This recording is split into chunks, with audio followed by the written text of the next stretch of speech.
ದೆಹಲಿ ಅಂಗಳದಲ್ಲಿ ಸಚಿವ ಸಂಪುಟ ಪುನರ್ರಚನೆಯ ಕ್ಲೈಮ್ಯಾಕ್ಸ್ ಇದೆ. ಚೆಂಡು ಈಗ ದೆಹಲಿ ಅಂಗಳದಲ್ಲಿದೆ. ಏನಾಗುತ್ತೆ ಅನ್ನೋ ಕುತೂಹಲ ಕೂಡ ಇದೆ. ಇವತ್ತೇ ಎಲ್ಲ ಫೈನಲ್ ಡಿಸಿಷನ್ ಆಗ್ಬಿಡುತ್ತಾ ಅನ್ನೋದು ಕೂಡ ಇದೆ.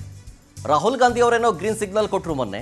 ಈಗ ಖರ್ಗೆ ಅವರ ಕೈಯಲ್ಲಿದೆ ಫೈನಲ್ ಡಿಸಿಷನ್. ಯಾಕಂದ್ರೆ ಅವರೇ ಸೂಚನೆ ಕೊಟ್ಟಿದ್ದು ರಾಹುಲ್ ಗಾಂಧಿ ಅವರು ಖರ್ಗೆ ಅವರನ್ನ ಕೇಳಿ ಡಿಸಿಷನ್ ತಗೊಳ್ಳಿ ಅಂತ. ಡಿಕೆ ಶಿವಕುಮಾರ್ ಆದಮೇಲೆ ಇದೀಗ ಸಿಎಂ ಸಿದ್ದರಾಮಯ್ಯನವರ ಸರದಿ. ದೆಹಲಿಯತ್ತ ಪ್ರಯಾಣ ಬೆಳೆಸಿರೋದು ಮುಖ್ಯಮಂತ್ರಿಗಳು. ಎಐಸಿಸಿ ಅಧ್ಯಕ್ಷ ಮಲ್ಲಿಕಾರ್ಜುನ ಖರ್ಗೆ ಅವರನ್ನ ಭೇಟಿ ಆಗ್ತಾರೆ ಸಿಎಂ. ಸಂಜೆ 6 ಗಂಟೆಗೆ ಟೈಮ್ ಇದೆ. 6 ಗಂಟೆ ಅಷ್ಟೊತ್ತಿಗೆ ಖರ್ಗೆ ಜೊತೆ ಸಿದ್ದರಾಮಯ್ಯನವರ ಮೀಟಿಂಗ್ ಫಿಕ್ಸ್ ಕೂಡ ಆಗಿದೆ. ಪ್ರಧಾನಿ ಮೋದಿ ಅವರನ್ನ ಮೊದಲು ಭೇಟಿ ಮಾಡ್ತಾರೆ. ಅದಾದ ಮೇಲೆ ಖರ್ಗೆ ಅವರ ಜೊತೆಗೆ ಹೈ ವೋಲ್ಟೇಜ್ ಮೀಟಿಂಗ್ ಮಾಡ್ತಾರೆ. ಸಚಿವ ಸಂಪುಟ ಪುನರ್ರಚನೆಗೆ ಗ್ರೀನ್ ಸಿಗ್ನಲ್ ಕೊಡ್ತಾರಾ ಖರ್ಗೆ ಅನ್ನೋದು ಮಾತ್ರ ಕಾದು ನೋಡಬೇಕು. ಮಲ್ಲಿಕಾರ್ಜುನ ಖರ್ಗೆ ಅವರ ಬಳಿ ಚರ್ಚೆ ಮಾಡೋದಕ್ಕೆ ಸಿಎಂಗೆ ತಿಳಿಸಿದ್ರು ರಾಹುಲ್ ಗಾಂಧಿ ಅವರು ಮೊನ್ನೆ. ಹಾಗಾಗಿನೇ ಇವತ್ತು ಮಲ್ಲಿಕಾರ್ಜುನ ಖರ್ಗೆ ಅವರ ಜೊತೆಗೆ ಚರ್ಚೆಯನ್ನ ಮಾಡಿ ಅವರ ಒಪ್ಪಿಗೆಯನ್ನು ಪಡ್ಕೊಳ್ಳೋದಕ್ಕೆ ಸರ್ಕಸ್ ಮಾಡಲಾಗ್ತಾ ಇದೆ. ಆ ಮೂಲಕ ಕುರ್ಚಿಯನ್ನ ಭದ್ರಪಡಿಸಿಕೊಳ್ಳೋದಕ್ಕೆ ಸಿಎಂ ಸಿದ್ದರಾಮಯ್ಯನವರು ತಂತ್ರಗಾರಿಕೆಯನ್ನ ಹೂಡ್ತಾ ಇದ್ದಾರೆ ಅಂತ. ಯಾಕೆಂದ್ರೆ ಡಿ ಕೆ ಶಿವಕುಮಾರ್ ಅವರು ಕಂಡೀಷನ್ ಆಗಿ ಹೇಳ್ಬಿಟ್ಟಿದ್ದಾರೆ ಅವತ್ತು, ನಾಯಕತ್ವದ ಬದಲಾವಣೆಯ ಹೊರತು ಸಂಪುಟ ಪುನರ್ರಚನೆ ಬೇಡ ಅಂತ. ಅವರ ಮಾತಿಗೆ ಈಗಲೂ ಕೂಡ ಅವರು ಬದ್ಧರಾಗಿದ್ದಾರೆ. ಹೈಕಮಾಂಡ್ ಮಟ್ಟದಲ್ಲಿ ಇದರ ಸಂಬಂಧಪಟ್ಟಂತೆ ಒತ್ತಡ ಕೂಡ ಹೇರ್ತಾ ಇದ್ದಾರೆ.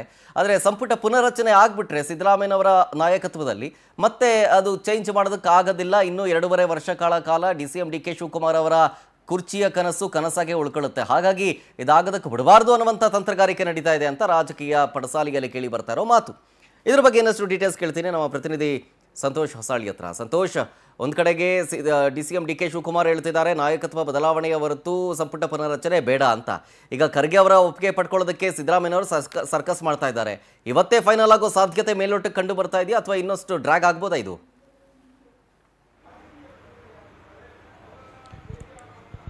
ಖಂಡಿತ ಶರತ್, ಸಾಕಷ್ಟು ಚರ್ಚೆ ಜೊತೆಗೆ ಮಹತ್ವದ ವಿಷಯಗಳಿಗೆ ಕಾರಣವಾಗಿರುವಂಥದ್ದು ಸಚಿವ ಸಂಪುಟ ವಿಸ್ತರಣೆಯೋ ಅಥವಾ ಪುನರ್ರಚನೆ ಆಗುತ್ತೋ ಅನ್ನೋದರ ಬಗ್ಗೆ.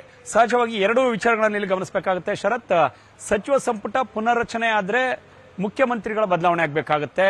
ಮತ್ತೊಂದು ಕಡೆಗೆ ವಿಸ್ತರಣೆ ಆದ್ರೆ ಹಾಲಿ ಇರುವಂತಹ 2 ರಿಂದ 4 ಸ್ಥಾನಗಳನ್ನ ಭರ್ತಿ ಮಾಡಿ ಸರ್ಕಾರ ಮತ್ತಷ್ಟು ಆಕ್ಟಿವ್ ಆಗಿ ಕೆಲಸವನ್ನ ಮಾಡಬೇಕಾಗುತ್ತೆ.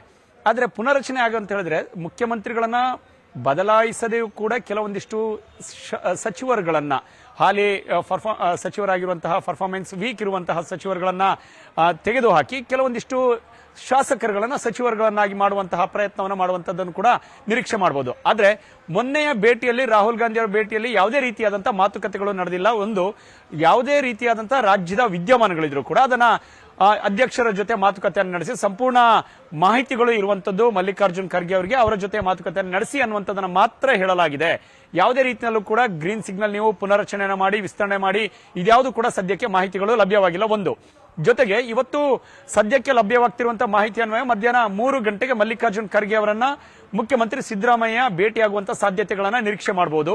ಏರ್ಪೋರ್ಟ್ನಿಂದ ನೇರವಾಗಿ ಕರ್ನಾಟಕ ಭವನ್ಗೆ ಬರುವಂತದ್ದು, ಅದಾದ ಬಳಿಕ ಪ್ರಧಾನಿ ಭೇಟಿಗೆ ಮುಂಚಿತವಾಗಿಯೇ ಖರ್ಗೆ ಅವರನ್ನ ಭೇಟಿಯಾಗಿ ಅಲ್ಲಿ ಸುಮಾರು 30 ರಿಂದ 40 ನಿಮಿಷಗಳ ಕಾಲ ಮಾತುಕತೆಗಳು ನಡೆಯಲಿದೆ ಅನ್ನುವಂಥದ್ದನ್ನ ಹೇಳಲಾಗ್ತಾ ಇದೆ ಪ್ರಧಾನಿ ಭೇಟಿಗೂ ಮುನ್ನ. ಅಂದ್ರೆ ಈಗಾಗಲೇ ಬಿಹಾರ ವಿಧಾನಸಭೆಯ ಚುನಾವಣೆ ಅನ್ನುವಂಥದ್ದನ್ನು ಕಾಯಲಾಗ್ತಾ ಇದ್ದು 2.5 ವರ್ಷ 21ಕ್ಕೆ ತುಂಬುತ್ತಾ ಇದೆ, ನವೆಂಬರ್ 21ಕ್ಕೆ. ಹಾಗಾಗಿ ಮುಂದೆ ಹೇಗೆ ಹಲವಾರು ಆಕಾಂಕ್ಷಿಗಳಿದ್ದಾರೆ, ಬದಲಾವಣೆಯನ್ನ ಬಯಸ್ತಾ ಇದ್ದಾರೆ, ತುಂಬಾ ಜನ ಸಚಿವರು ಆಕಾಂಕ್ಷಿಗಳಿದ್ದಾರೆ. ಹಾಗಾಗಿ ಹೇಗೆ ಮಾಡಬೇಕು ಅನ್ನೋದ್ರ ಬಗ್ಗೆ ಕೂಡ ಖರ್ಗೆ ಅವರ ಜೊತೆ ಮಾತುಕತೆಯನ್ನ ನಡೆಸುವಂತದನ್ನ ನಿರೀಕ್ಷೆ ಮಾಡಬೇಕಾಗುತ್ತೆ. ಒಂದು ವೇಳೆ ಇದುವರೆಗೂ ಕೂಡ ಸಚಿವ ಸ್ಥಾನದಲ್ಲಿ ಇದ್ದಂತರಲ್ಲಿ ತುಂಬಾ ಜನ ಆಕ್ಟಿವ್ ಆಗಿ ಕೆಲಸ ಮಾಡುವಲ್ಲಿ ವಿಫಲರಾಗ್ತಾ ಇದ್ದಾರೆ. ಅವರುಗಳನ್ನೆಲ್ಲ ಮತ್ತೆ ಸಚಿವ ಸ್ಥಾನದಿಂದ ತೆರವುಗೊಳಿಸಿ ಕೆಲವೊಂದಿಷ್ಟು ಶಾಸಕರುಗಳನ್ನ, ಆಕಾಂಕ್ಷಿಗಳನ್ನ ಹೊಸದಾಗಿ ತೆಗೆದುಕೊಳ್ಳುವಂತ ಸಾಧ್ಯತೆಗಳು ಕೂಡ ಚರ್ಚೆ ಆಗಲಿದೆ. ಅದು ಎಷ್ಟರ ಮಟ್ಟಿಗೆ ಖರ್ಗೆ ಅವರು ಅದಕ್ಕೆ ಒಪ್ಪಿಗೆಯನ್ನ ಸೂಚಿಸ್ತಾರೋ ಅಥವಾ ಈಗಾಗಲೇ ಸಿದ್ದರಾಮಯ್ಯ ಭೇಟಿಗೂ ಮುಂಚಿತವಾಗಿ ಸುರೇಶ್ ಅಂಡ್ ಶಿವಕುಮಾರ್ ಇಬ್ಬರು ಕೂಡ ಖರ್ಗೆ ಅವರನ್ನ ಭೇಟಿಯಾಗಿ ಸುಮಾರು 30 ನಿಮಿಷಗಳ ಕಾಲ ಮಾತುಕತೆಯನ್ನ ನಡೆಸಿದ್ರು ನಿನ್ನೆ ರಾತ್ರಿ. ಅದು ಎಷ್ಟು ಮಟ್ಟಿಗೆ ಫಲಪ್ರದವಾಗುತ್ತೆ? ಕೆಪಿಸಿಸಿ ಅಧ್ಯಕ್ಷ ಸ್ಥಾನದ ಜೊತೆಗೆ ಡಿಸಿಎಂ ಆಗಿರುವ ನೋಡೋಣ ಸಂತೋಷ ಏನಾಗುತ್ತೆ ಅಂತ ಹೇಳಿ ಕಾದ್ ನೋಡೋಣ. Thank you ಇನ್ಫಾರ್ಮೇಶನ್ಗಾಗಿ.